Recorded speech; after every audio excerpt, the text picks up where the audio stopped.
No, I'm talking about all this, obviously. I'm talking about children and all that kind of, and jobs, mentioning these things to pretend to you that I have an ordinary life. And this is because I'm relating to you, and you're ordinary people, looking up at me with a mixture of awe, envy, and lust. And the thing is, my life is very different. I can't pretend it's not. When you go to work in the morning and you're going to the newsagent and everything to get your lunch of crisps and fags or stones or whatever it is you people live on, it's a long time since I lived in a house or ate food. You see all these magazines, because of the times we live in now, the culture, this celebrity stuff, this wall of dreams behind you with, Brad and Angelina and me and everybody else up there looking down on you, making you feel even more ordinary. But what you forget is that we all want to be you. We all want to have, 2.3 children and live in a house where nobody speaks to one another and work in a building society or something. We lie awake at night, tossing and turning, masturbating with both hands, with boutique chocolates falling out of our mouths, wishing we could be you, living somewhere like Willesden. And it's doubly difficult for me, because I'm an Irish celebrity. That's a very hard gig, because not many people do it. There aren't very many of them, and none of them are cool.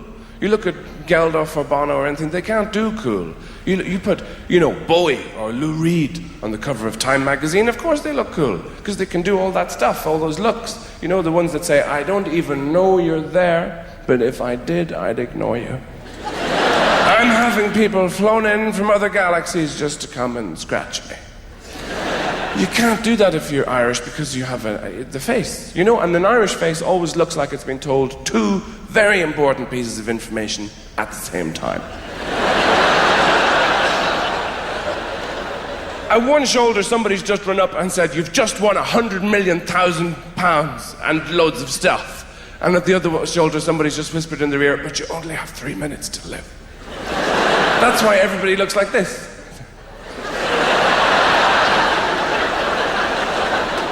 All the politicians and everybody you see on television always look like they're just about to pull a ham sandwich out of their pocket. And it doesn't actually belong to them.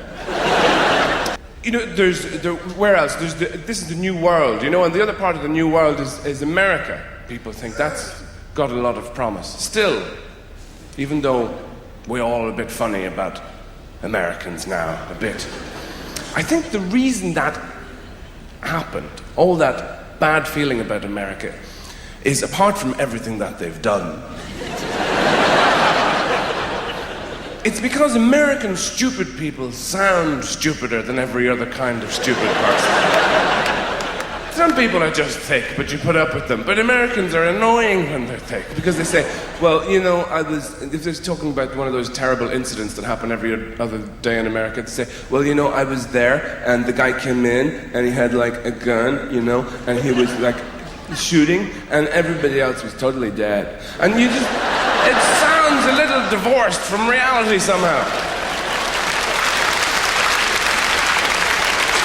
So I think that's why there's this ill feeling about the place sometimes, because of everything the administration has done. It's like the really bad flatmate of the world. Oh, sorry, did I break all your shit? I didn't know it was yours. Yeah, I'll replace it sometime. With my stuff. And because it's the only remaining empire, of course. You had an empire once.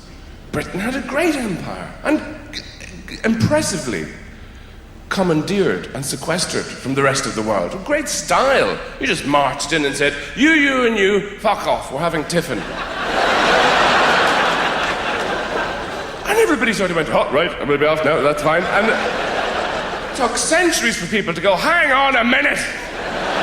We live here. The American style is totally different, far more insidious.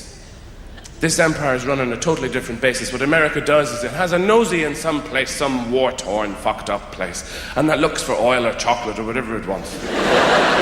And all the indigenous people obviously get pissed off, and they begin to meet. They begin to foment. They ring each other up and say, you, Habuwa, let's meet and foment at 6 o'clock. In the local bombed-out cafe, they gather round and they say, I'm doing a pan-global accent, okay? It saves time, because America gets around a lot of places. And this represents poverty. Hey, listen. Hi. Haguga, listen. What are we going to do about the fucking imperialistic Yankee big dog, huh? What are we going to do? They come in here, they look around, they take our stuff. What are we going to do? I'm talking to you. Put down the beans. Listen, what are we going to do? It's kind of Al Pacino from China via Brooklyn. But and then what America does, while these people are talking, it very, very gradually builds a Starbucks around them.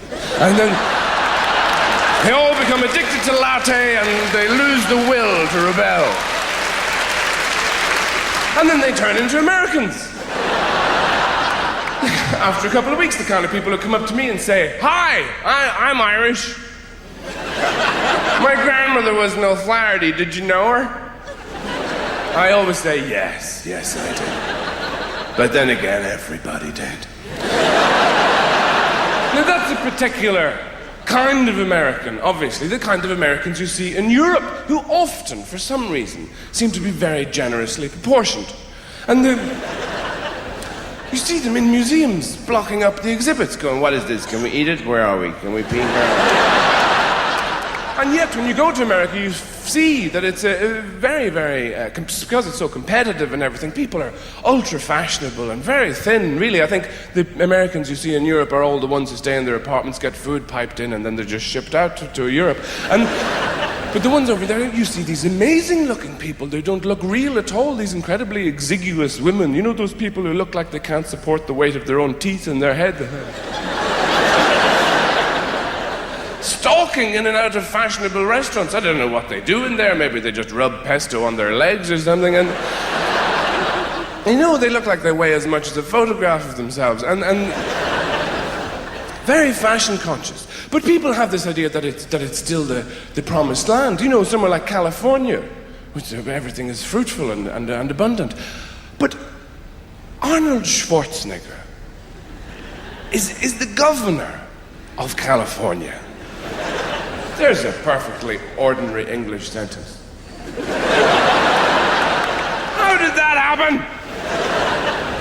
Do you know how that happened? Because I'll tell you. You know how he got into that position? He got there by lifting things.